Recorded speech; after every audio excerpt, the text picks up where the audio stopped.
Bonjour tout le monde. Very happy to be here this morning. I want to thank European Council President Charles Michel and European Commission President Ursula von der Leyen for coming to Canada for this 19th Canada-European Union Summit. We got a reminder last night of just how close friends we are when we heard that your husband had been one of those thousands of people in Gander on the difficult days following 9/11 over 20 years ago. Just another example of the incredible bonds that unite us, not just as three friends here, but as countries and regions that are deeply, deeply connected in our hopes and aspirations, but also in our stories and our challenges. So it's a real pleasure. I have to tell you, people have been talking about that story and that connection all day. It really is incredibly touching. I want to thank Premier Fury and the people of Newfoundland for hosting us here in St. John's today. And we're here today, and if you could see it through the clouds, not far from Signal Hill, where the first transatlantic wireless signal came from Europe to North America, right here on this island, up at the top of that hill, connecting our two continents, connecting Canada and Europe in new ways. And that's what this summit is all about, building on those connections, because the world we're facing right now is incredibly challenging and difficult. There are issues coming at us from all directions, whether it's on climate, whether it's on public health emergencies, as we all went through with the pandemic, whether it's on shifting geopolitical interests, whether it's on political and violent conflicts around the world. And the thing is, none of them are discrete. They are all interconnected. And our ability to sit down as friends and partners aligned in values, understanding clearly the challenges coming at us, rolling up our sleeves and solving for them, sketching out the path forwards for how we're going to continue, not just to encourage peace, stability, security, prosperity in the world, but directly support citizens who are worried about the future, who are anxious about the present, and who need to see strong institutions and friendships and partnerships that are taking care of these big issues in a way that reassures and renders optimistic people around the world. On traverse une période de turbulence présentement. Il y a des conflits déchirants à travers le monde, des mouvements autoritaires qui minent les valeurs démocratiques, de l'inflation mondiale qui se fait sentir à l'épicerie, et on voit les conséquences concrètes des changements climatiques. Dans un monde avec autant d'incertitudes, c'est plus important que jamais de renforcer nos liens avec nos amis. The great thing about our European partners is that, like Canada, they're approaching these challenges in a way that builds more opportunity and builds a better future that people can believe in. It's why we're moving forward on clean energy. Not only does this unwind people's dependence on Russia's weaponized energy exports, but it also fights climate change. A big part of what we're talking about is how Canada can help meet global demand. This means everything from the action Canada has taken to secure strong critical minerals supply chains so that we can build batteries for EVs, energy storage, and tech devices, to the progress we're making on clean hydrogen, including, importantly, for exports to European markets. Par exemple, le projet d'hydrogène qu'on soutient ici dans l'Atlantique, Everwind, qui va produire de l'énergie pour alimenter l'économie allemande. C'est un projet qui va nous aider à livrer la marchandise suite à l'Alliance pour l'hydrogène entre le Canada et l'Allemagne qu'on a signé l'année dernière, ici à Terre-Neuve et Labrador. Le Canada est prêt à être le fournisseur d'énergie propre qu'un monde carboneutre a besoin. Et on le fait en créant de bons emplois chez nous et de la croissance économique des deux côtés de l'Atlantique. Lutter contre les changements climatiques, c'est aussi s'attaquer aux conséquences. On est tous confrontés à l'augmentation des catastrophes naturelles comme les feux de forêt. This summer, Canada had the worst wildfire season on record. and we were therefore deeply grateful to have hundreds of European firefighters come help us to get the blazes under control and keep people and our communities safe. But of course, as climate change is global, Europe has seen its own devastating fires too. So sharing resources and expertise is one of the best ways to deal with the impacts of climate change. And so today, I'm happy to confirm that Canada will be there to help our European friends with the latest version of de Havilland's iconic water bombers in a deal that will create good Canadian jobs, including in Alberta, where these aircraft will be manufactured. Yes, the Canadaires will be there to help Europe fight fires.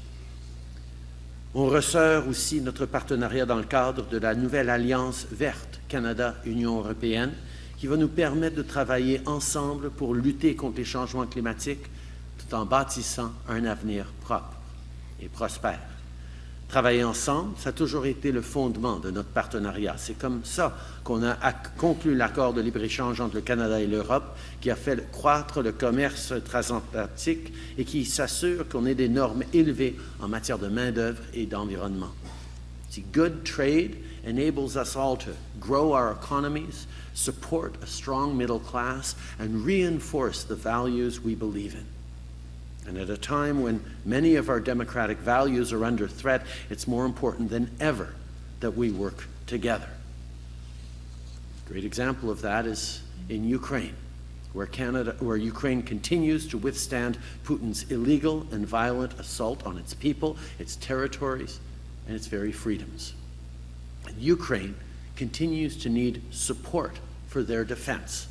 That's why today I'm announcing that Canada is donating over 11,000 assault rifles and over 9 million rounds of ammunition being sourced from Colt Canada, which is based in Ontario. As leaders, all three of us, we continue to stand firmly together in pursuit of peace, stability, and prosperity in Ukraine, in the Middle East, and around the world. See, the peace and prosperity we've had for the last 8 decades has enabled extraordinary growth and opportunity. People have benefited from a strong middle class, a well-supported social safety net with health care, dental care, and child care, and the promise that they can raise their families in peace and with a good future. And we are here today as friends to help secure that promise for future generations. As leaders, we're continuing that work to ensure a future that is safe, that has clean air, that has great jobs, and where there is opportunity for everyone. Maintenant, je suis très content de passer la parole au président Michel. Charles, mon ami. Merci beaucoup, Monsieur le Premier ministre, cher Justin. D'abord, merci pour l'accueil amical, merci pour l'accueil chaleureux. Et c'est à l'image du fondement des relations entre le Canada et l'Union européenne, la confiance et l'amitié. Et cette confiance et l'amitié, elle nous permet d'aller loin dans le degré de coopération, d'aller loin dans l'ambition partagée pour faire des efforts ensemble afin de rencontrer et d'être à la hauteur des défis auxquels nous faisons face. En réalité, notre génération politique, elle fait face à 3 défis qui sont autant de chocs en même temps. D'une part, tu l'as parfaitement dit, nous faisons face à un choc avec la nature, un choc avec notre environnement. Ça se traduit dans notre ambition commune d'adresser cette question du réchauffement climatique et des conséquences. Et tu as mentionné les difficultés extrêmes au Canada et partout dans le monde. Nous devons être solidaires sur ces sujets-là. Le deuxième choc, c'est la transformation technologique radicale à laquelle nous faisons face. D'une part, le développement digital, d'autre part, l'intelligence artificielle, y compris l'intelligence artificielle générative. Ça met à l'épreuve aussi nos sociétés et les relations entre chacun d'entre nous avec nos sociétés respectives. Et le troisième choc auquel nous faisons face, il est directement lié à la confiance dans un monde fondé sur des règles, à la confiance dans la coopération internationale dans un moment où un certain nombre d'acteurs sur le plan global décident de tester ce monde qui était issu de la Deuxième Guerre mondiale, au départ desquels nous pensions avec sincérité que la liberté, la démocratie, la dignité humaine doivent être au cœur de notre ambition commune. Et c'est dans ce contexte-là que notre génération, au Canada, en Europe, avec d'autres partenaires dans le monde, a une responsabilité. La responsabilité d'agir pour améliorer les conditions de vie, pour améliorer la prospérité, c'est le premier point, et c'est une des promesses exprimées par les pères fondateurs du projet européen. Ça veut dire transformer ce défi climatique en opportunité, en occasion pour de l'investissement, pour de la technologie, pour des emplois de qualité pour nos citoyens partout au Canada, en Europe. Hier soir, on a pu rencontrer dans un cadre convivial des acteurs de cette transformation climatique. On en rencontrera d'autres tout à l'heure encore ensemble. Être engagé pour faire en sorte que cette COP28 dans quelques jours soit un succès et que l'on délivre. Il ne suffit pas simplement d'affirmer des objectifs ambitieux. On doit délivrer, mettre en œuvre, respecter aussi nos engagements vis-à-vis des pays du Sud qui attendent de nous de la solidarité et de la responsabilité, et puis faire en sorte que ce défi énergétique soit rencontré. On va vers une société où il y aura davantage d'électrification. Ça suppose de transformer nos modèles, de transformer nos paradigmes et de coopérer beaucoup. Tu l'as mentionné d'ailleurs il y a quelques instants avec l'un ou l'autre des pays européens qui sont déjà engagés en plus des efforts communs au départ de l'Union européenne. Et puis la question digitale, c'est une question très centrale parce qu'on voit bien que nous faisons face maintenant à un monde où les données digitales, le big data, devient une ressource économique majeure. Et on doit trouver le juste équilibre entre innovation, créativité, capacité aussi d'améliorer notre compétitivité en misant sur l'intelligence artificielle, d'une part, et d'autre part, veiller à ce que ces droits fondamentaux, la vie personnelle, les droits de l'homme, les droits humains, soient respectés dans cette balance. Et pour cela, il y a la nécessité, dans un cadre démocratique, d'avoir ces débats de qualité au départ desquels on identifie quels principes, quels standards doivent être développés afin d'encadrer cette technologie au service des êtres humains, au service de nos sociétés. Et puis il y a un sujet qui est extrêmement important. There is a very important challenge we all face. This is related to the new technologies, especially the raw minerals. In here, your country, with others, you have a very important role to play. We had today, this morning, a very fruitful discussion about the way we can cooperate, the way we can work further together in that field. And you know that in Europe, within the EU, we have identified 34 critical raw minerals.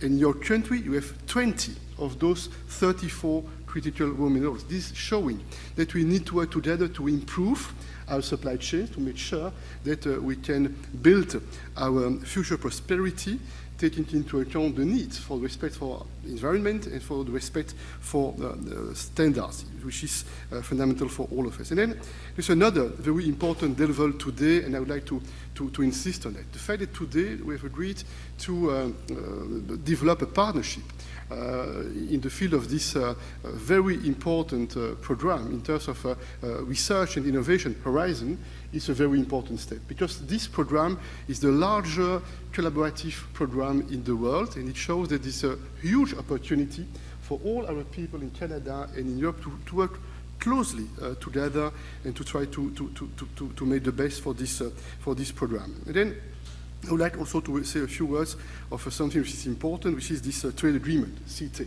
CETA, we remember when we negotiated this agreement, we faced some challenges, including in my own country, but CETA today should be proud to observe that this is an increase by 66% of the trade numbers between Canada and the EU for goods, 66 for goods, and 40% for services. It is showing the added value of such a trade agreement and the importance to do everything to maximize the benefits for our citizens today, but also the occasion to discuss at the global level the importance to believe in trade, in open markets, in open economy. For instance, we discussed the consequences for Canada, for the EU, of this IRA decided by the United States and put in place by the United States, and the importance in a format like the G7, for instance, to cooperate and to make sure that we develop a competition based on the level playing field. Finally, one word on peace and security. We are liberal democracies, and we believe in peace, security, we believe in stability. And that's why it's not a surprise that we are exactly on the same page. We support Ukraine, and we'll support Ukraine for as long as it takes. On the EU side, we have already delivered 83 billion euros in support for Ukraine in various fields, financial dimension, military dimension, and we are ready to do more. In the weeks to come, we will make additional decisions. I'm optimistic with our member states in that field. We want to sanction Russia, but also the occasion to discuss the importance to avoid the circumventions of sanctions on the one hand, but also to identify what are the sectors in which maybe some additional steps will be needed in the future in coordination with our like-minded partners. And it's also very important to be a positive actor together to address the situation in the Middle East. That's why I reiterate that we condemn this terrible Hamas attack launched by Israel and its people. We support the right for Israel to defend itself, to defend its people, but it must be done in line with international law. We don't want double standards. It means that we need to address the humanitarian situation. This is good that some poses, a first pose has been decided, but it's very important that the humanitarian consequences are addressed, and we support the two-state solution, and we hope that as soon as possible it will be the occasion to discuss what are the concrete elements that are needed to make the two-state solution a possibility and to guarantee a sustainable peace in that region. We also discussed other challenges we face together. For instance, the foreign interferences and the importance to work closely together to prevent and to react together when we face such a situation. Arbitrary detentions is also a way to instill difficulties, and it's important also to stick to the principles and to stick to the rules. Enfin, on a aussi eu l'occasion d'aborder les questions de sécurité, les questions de défense, et je voudrais affirmer ici l'ambition de l'Union européenne et des États membres d'être un acteur plus engagé sur le terrain de la sécurité et de la défense. La majorité de nos États membres sont membres de l'OTAN, bien entendu, et l'OTAN est un pilier essentiel pour cette sécurité transatlantique, mais nous considérons que l'Union européenne et nos États membres avons une responsabilité pour préparer l'avenir, un avenir dans le cadre duquel les capacités de défense sont nécessaires au service de la paix et au service de la sécurité. Et puis, je conclus en indiquant ceci. Tu as choisi, cher Justin, de nous réunir dans un lieu qui est lourd de manière positive en symbole, tu l'as mentionné, c'est de cette colline, Signal Hill, que le premier signal en morse a pu être transmis entre l'Europe et le Canada. Ça dit beaucoup, et ça dit que cet océan est un océan qui nous rapproche, qui nous rassemble, qui nous réunit. Nous sommes des démocraties libérales, nous avons la conscience de nos responsabilités, nous avons la conscience que ce qui est au cœur de nos projets, c'est faire en sorte qu'il y ait un monde plus juste, plus stable, plus sécurisé, avec pour les femmes et les hommes que nous avons le devoir de représenter, qui soit un avenir plus prometteur, un avenir plus optimiste, un avenir avec plus de confiance. Et il y a un enjeu, parce qu'on mesure bien que le moment dans lequel on se situe est un moment avec des défis, avec des contraintes, mais aussi avec des occasions, des opportunités. Et encore une fois, l'amitié, le respect, la confiance, ce sont les clés pour fonder ce partenariat, qui est un partenariat robuste et solide comme un roc. Je vous remercie. Merci Charles. C'est un grand plaisir maintenant de passer la parole à ma chère amie Ursula von der Leyen. Ursula, please. Thank you very much, Justin. Thank you for hosting us here in St. John's, a truly exceptional place. We have experienced the fantastic hospitality. So thank you very much for that. And we had a very good summit. We had a very good summit, once again, confirming the very strong alignment in our values and in our worldviews. And this is even more important today in a world that is rocked by multiple wars. Of course, we discussed the current situation in the Middle East. Nothing can justify Hamas' despicable terror attack on Israel on the 7th of October and the spiral of violence it triggered. I think we agree on fundamental points. First of all, we very much welcome the humanitarian pause to end the terrible ordeal of hostages held by Hamas and other terrorist groups. And I want to thank those who made it possible. Among many, especially President Biden, but also Israel, Qatar, and Egypt, with their tireless effort. And together we will continue to reach out with as much diplomatic passion as possible to make sure that all hostages are safely returned. The second point is, of course, to use this humanitarian pause to allow life-saving humanitarian aid to reach Gaza and to meet the needs of the civilians in Gaza. Since the announcement of the humanitarian pause, we have worked intensively to really increase the aid into Gaza as part of a humanitarian surge. Over the last month, the European Commission has quadrupled the humanitarian aid to the Palestinian people, now up to 100 million euros. And we have organized an air bridge. We have now the 17th flight into Al Arish in Egypt, round about 730 tons now that have gone to Egypt and then through Rafah border crossing point into Gaza. But of course, as more needs enter Gaza, and because Rafah's capacity is limited, we also have to work on other access points. For example, we're working with Cyprus on setting up a maritime corridor to Gaza. The third point is we must prevent violence from spreading, and therefore a peaceful coexistence is only possible with a two-state solution. We very much agree on that one. The Palestinian people and the Arab neighbors need the reassurance that there will be no forced displacement, but a viable perspective with an independent Palestinian state, Gaza and West Bank reunited and governed by a reformed Palestinian Authority. And to this end, the unacceptable violence by extremists in the West Bank has to stop. Of course, we also discussed the situation in Ukraine. And from day one on in this war, Canada and the European Union have worked closely together. Many thanks for that cooperation. Indeed, today the EU and the member states have provided to Ukraine over 85 billion euros in aid. This includes the 25 billion euros for military equipment. But I first and foremost want to commend Canada, because you have been at Ukraine's side already before Russia's aggression in March 2022. It was your strong engagement of that time, training the Ukrainian troops, that was key to enable Ukrainians to resist the very first wave of this senseless aggression. Of course, today, both the European Union and Canada continue to train Ukrainian armed forces together. Looking at us, the European Union, we have now 30,000 troops already trained, so we are on track to meet our target of 40,000 we wanted to reach this year still. It is vital that the European Union and Canada, along with other partners, maintain the strong backing for Ukraine. Ukraine needs more military assistance and predictable and reliable economic support. That is why we have proposed a 50 billion euro financial support package for Ukraine for the next 4 years. This will go into the G7 donors platform that is associated with the reforms that have to be done.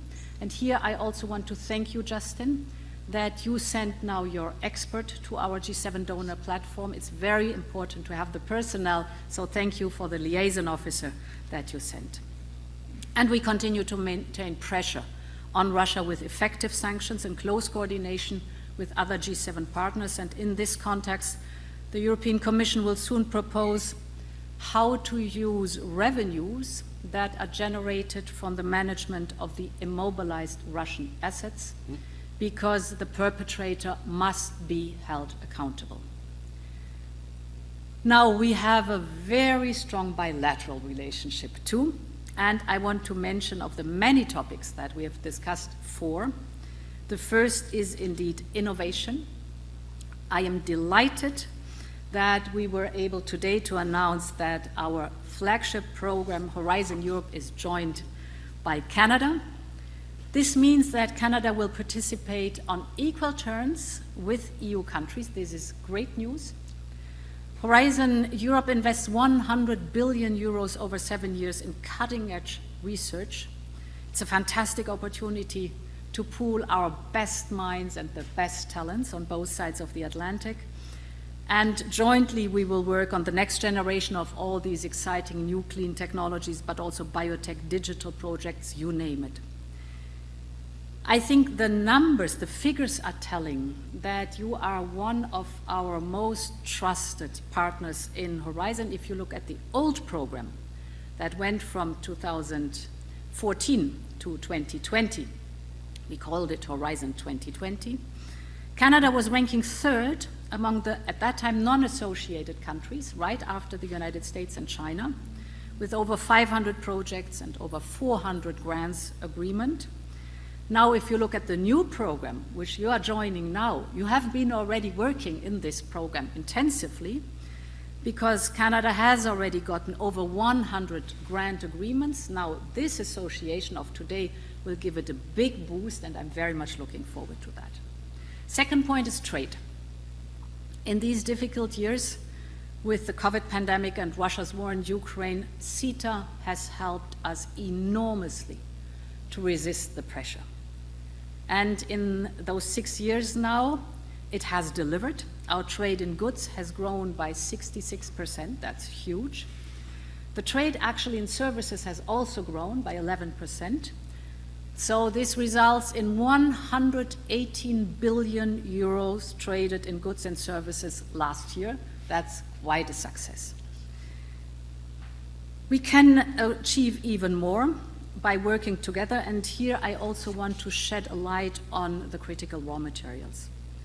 Working together on critical raw materials strengthens our supply chains in our strategic industries. These are the digital and the clean industries. And it strengthens, of course, the European independence from single supplier, where we have an over-dependence. So I want to extend a warm invitation to Canada to join our Critical Raw Materials Club, which we will launch at COP28. Canada is indeed in a pole position what critical raw materials are concerned. You are today the country, the only country in the Western Hemisphere with all the raw materials required for a lithium battery. You have it all. Canada exports 90% of its mineral products, and the European Union is Canada's second largest export market. So I would say this is a perfect match. Let's work on that one. Third point is the Green Alliance that we launched today. It's about cooperation on clean energy and green technology. Canada is very rich with clean energy capabilities. For example, the wind power supply to the European Union that you're giving to us. This helps us a lot to reach our net zero goal. And we have a few points that we've discussed today. The first one is that the European Union will now formally join the Global Carbon Pricing Challenge launched by Canada. So we will work together on also developing carbon markets and looking at standards for carbon credits. Our mutual aim is to increase innovation and to decrease emissions. And the second element is where I'm very glad about that we want to boost transatlantic hydrogen trade. We need to develop this strategic industry, the green hydrogen, on both sides of the Atlantic. And therefore today we're launching this joint green hydrogen roadmap to develop the market on both sides, so the supply and the demand, which is very important for the European Union and also for our partner Canada. The fourth and last point I want to mention is the digital transition.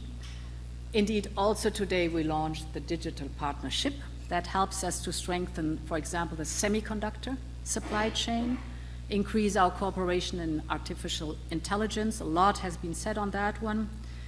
And to cooperate on cyber threats. Here, the strategic discussion and exchange of knowledge that we have between Canada and the European Union is of utmost importance.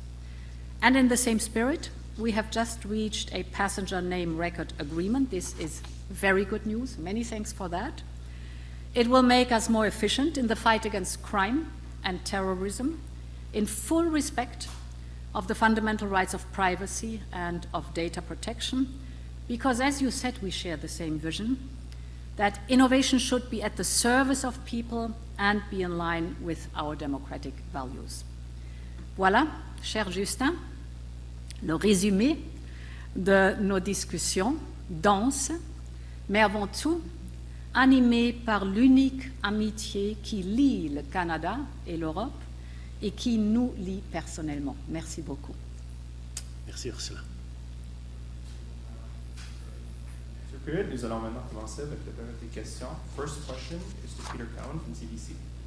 Mr. Trudeau, did you discuss the ongoing EU seal ban during your meeting? And if so, what did you say? And for our European leaders, what would you say to a local seal hunter here in Newfoundland and Labrador who feels that the ban is unjust, given as they believe the hunt is ethical, sustainable, and humane? Obviously, this is a complex time in the world, and there's a lot of subjects to discuss. We spent a lot of time on a whole bunch of different things. The conversations that Canada has continued to have with our EU counterparts on defending the seal harvest in Canada as an important part of local economies, an important part of protecting our fisheries as well, will continue. These are it's sometimes a challenge with good friends like this to find issues where there are points of, things to work through, points of contention, and this is certainly one that we will continue to work on with our European friends in defending this important part of lives and livelihood in Canada. But there are so many other things that we are working together on. I'm going to continue to stay positive about everything that we're engaging with. S'il vous plaît. Nous allons continuer d'être engagés pour défendre cette activité économique importante pour les gens ici à Terre-Neuve et Labrador, mais aussi dans d'autres régions.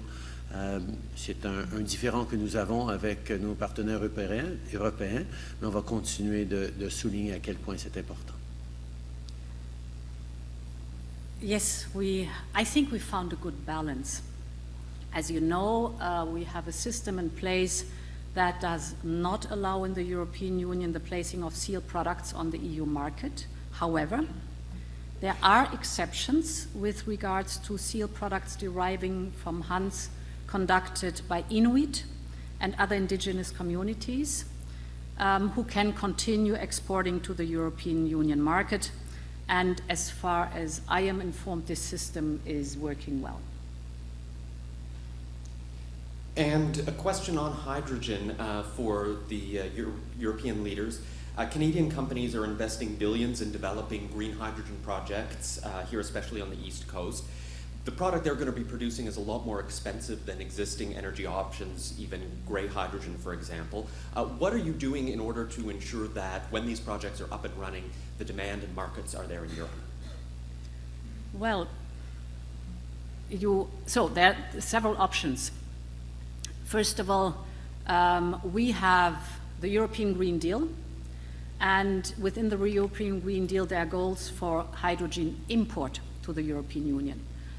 By 2030, we want to import 10 million tons of green hydrogen.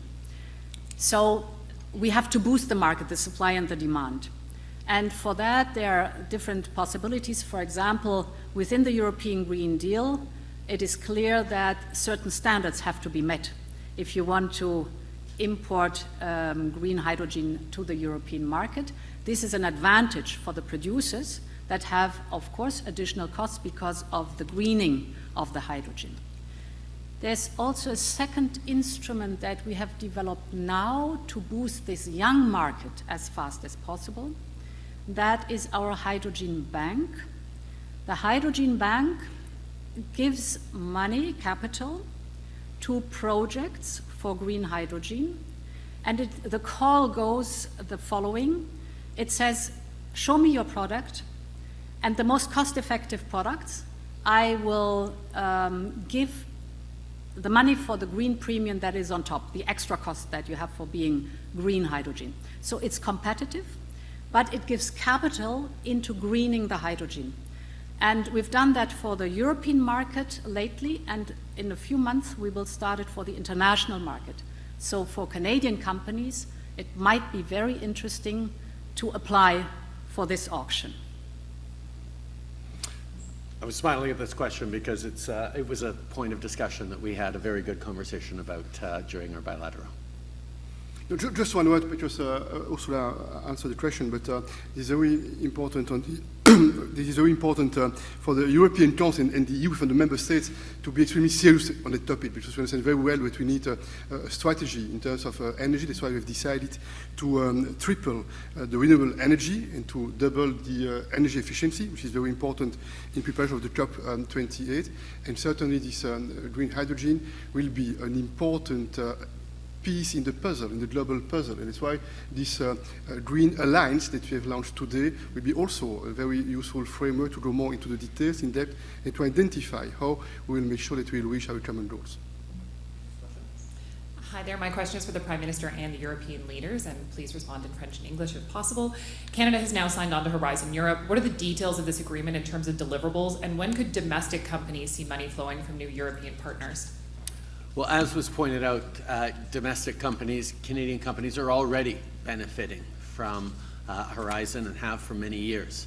But there is much more that we'll be able to access now that we are full partners. It is an exciting articulation of what have been long-standing partnerships between scientists across on both sides of the Atlantic, great Canadian scientists, great European partners.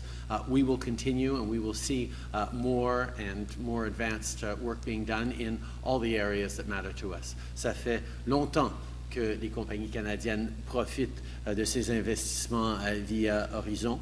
Maintenant, avec cette annonce, il va en avoir encore plus et on va avoir resserré encore plus les liens entre nos scientifiques des deux côtés de l'Atlantique.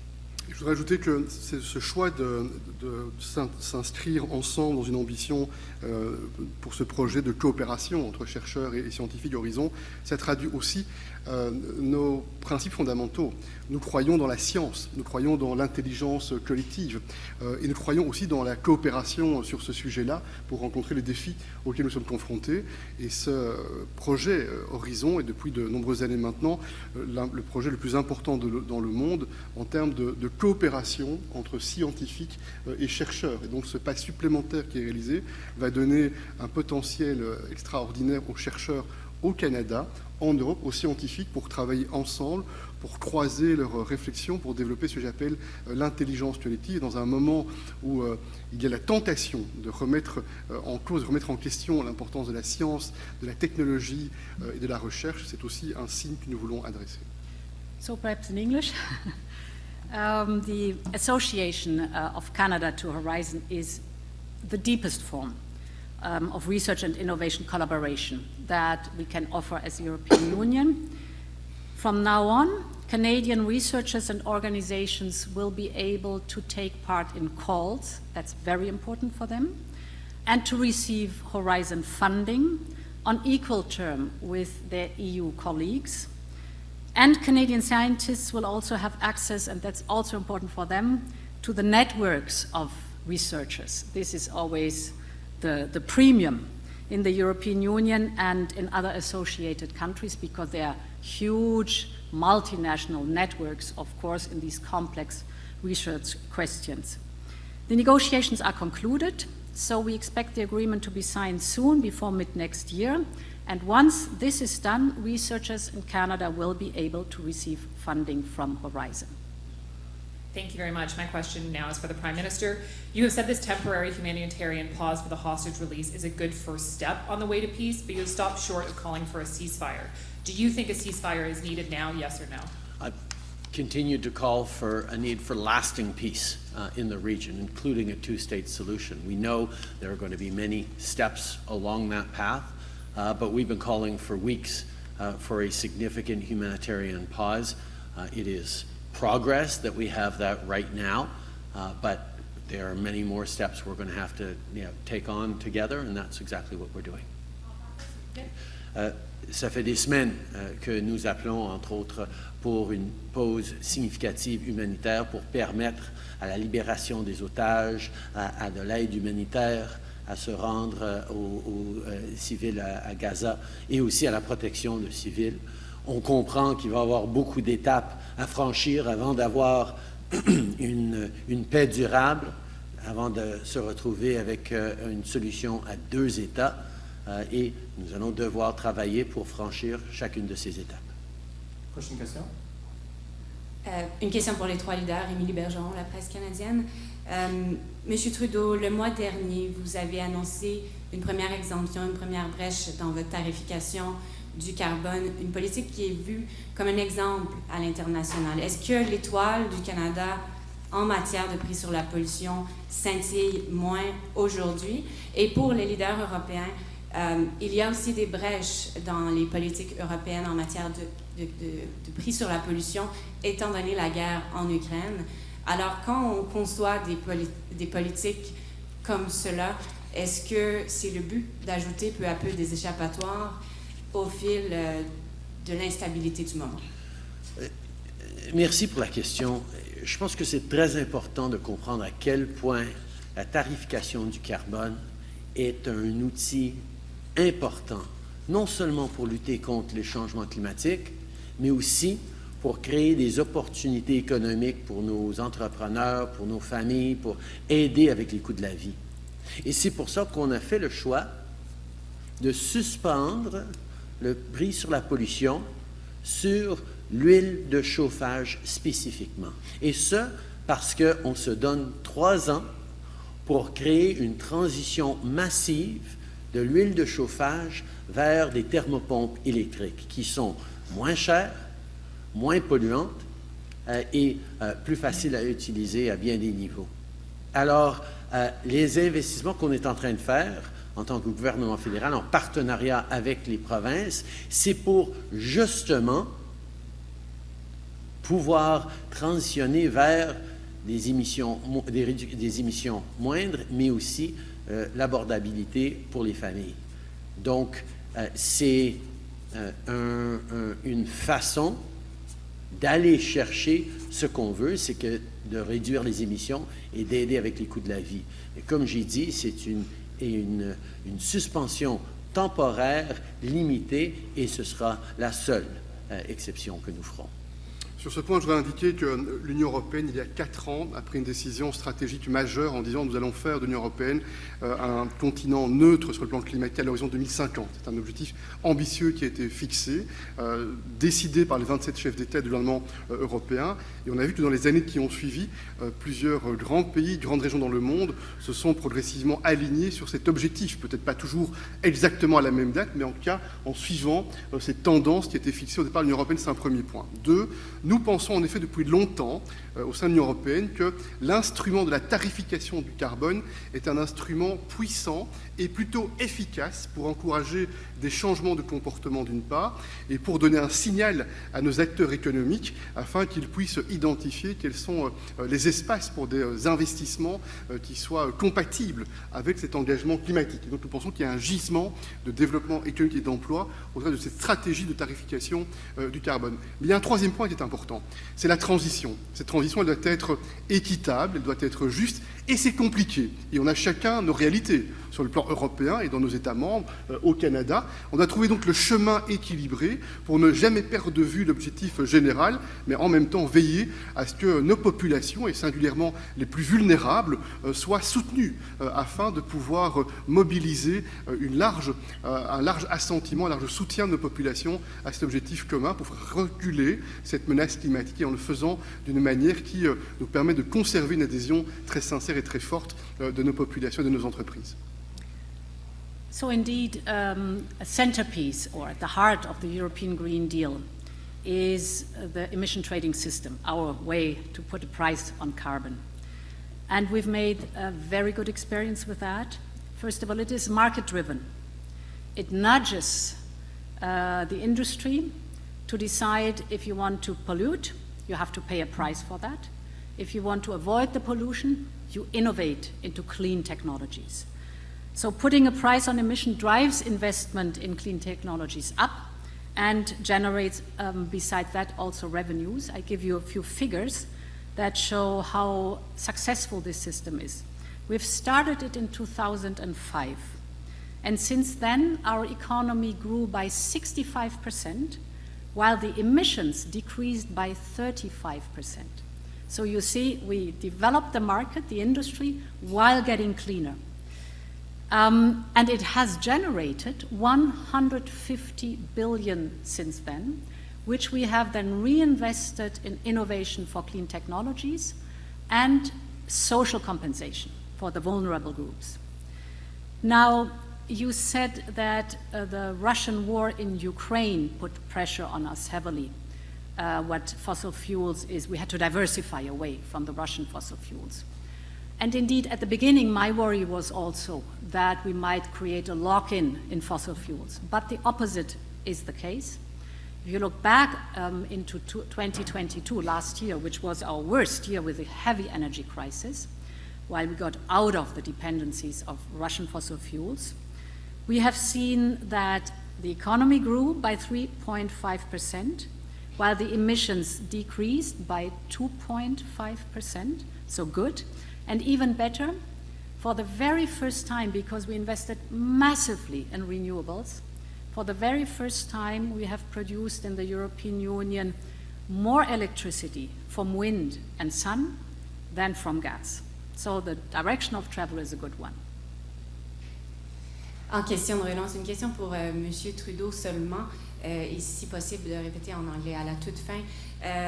L'été dernier, Monsieur le Premier ministre, vous avez dit, vous avez reconnu qu'il n'y a pas assez d'avions citernes au Canada pour faire face à des saisons records comme on voit aujourd'hui, maintenant dans la réalité d'aujourd'hui. Vous avez réitéré cependant hier que les premiers nouveaux modèles de bombardiers d'eau seront destinés à l'Europe. Comment expliquez-vous ce décalage, cette discordance?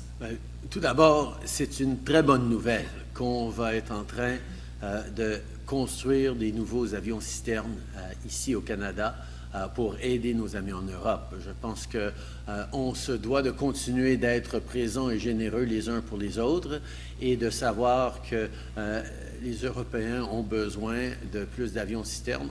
On va les construire, on va les leur vendre, on est très content de cela. En même temps, en développant et en améliorant cette industrie ici au Canada, avec ces avions qui sont très fiables depuis très longtemps, on va pouvoir créer plus d'opportunités pour en avoir à la disposition de la population canadienne dans les endroits où on en a besoin. I think it is a good news. It is very good news that de Havilland will be building even more of the water bombers that the world needs, given the extreme weather events we're seeing around the world. And Canada is not one of those countries that will prevent its friends from getting the supports they need to fight the same extreme weather events that we're facing all around the world. Indeed, as we see great jobs created primarily in Alberta, where these aircraft are created, but also across the country with investments in innovation as well. This is good for the Canadian economy, but it's also good for creating water bombers that will also be helping Canada in the coming years. Prochaine question. Bonjour, Valérie Bain de Radio-Canada. Ma question s'adresse à nos invités européens, en français s'il vous plaît. Donc, on a ici au Canada une opposition officielle fédérale qui a voté contre la nouvelle mouture de l'accord de libre-échange avec l'Ukraine parce qu'il est question de tarification sur le carbone dans cette mouture-là. Vous réagissez comment à ça? Est-ce que ça vous préoccupe? D'abord, je ne vais pas faire de commentaires sur la situation interne et sur les débats politiques nationaux, ça la responsabilité des autorités du Canada. Mais une chose est certaine, du côté européen, nous sommes déterminés à soutenir l'Ukraine et ne pas utiliser des arguments qui pourraient ressembler à des excuses pour reculer dans le soutien à l'Ukraine. Nous avons une position très très ferme sur le plan européen. On a déjà mobilisé 83 milliards de soutien pour l'Ukraine. On va continuer à être très engagés en termes de soutien financier, de soutien militaire, de soutien politique, puisque nous progressons aussi dès lors que l'on a donné il y a quelques temps maintenant le statut de candidat à l'adhésion pour l'Union européenne à ce pays, l'Ukraine, ainsi qu'à d'autres pays du continent européen, la Moldavie, mais d'autres également. Donc nous avons une position très très forte, très très ferme, et je me réjouis qu'aujourd'hui, dans ce sommet, nous avons réaffirmé, sans être intimidés par qui que ce soit et par quiconque, notre détermination à continuer à être du côté de la souveraineté territoriale, du droit international, de la Charte des Nations Unies, de la démocratie, de la liberté, de ces valeurs qui nous rassemblent. Donc il n'y a pas de surprise. Nous avons une position très forte qui a été réexprimée ensemble ce matin.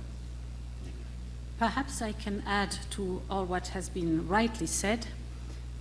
That we also have partially opened our single market for Ukrainian goods. And this has shown to be very effective because it made it possible to have more seamless cross-border exchange of goods from Ukraine to the European Union, but actually also the other way around. And that generates income for Ukraine and is, of course, both on both sides of the border good for the economy, an added value.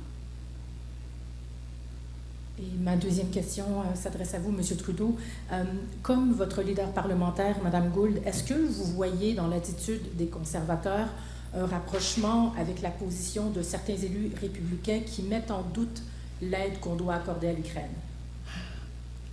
Écoutez, le Canada est un des pays au monde qui a été le plus solidaire avec l'Ukraine depuis le début de la guerre, mais depuis bien avant cela aussi.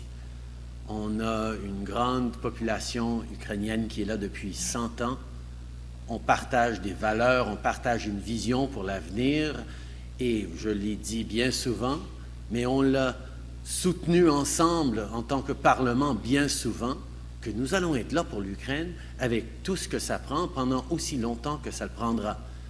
Et d'ailleurs, dans mes conversations avec Ursula au fil des années sur les sanctions, sur l'aide militaire, on voit à quel point on est là, on fait partie de la première ligne dans l'appui de l'Ukraine.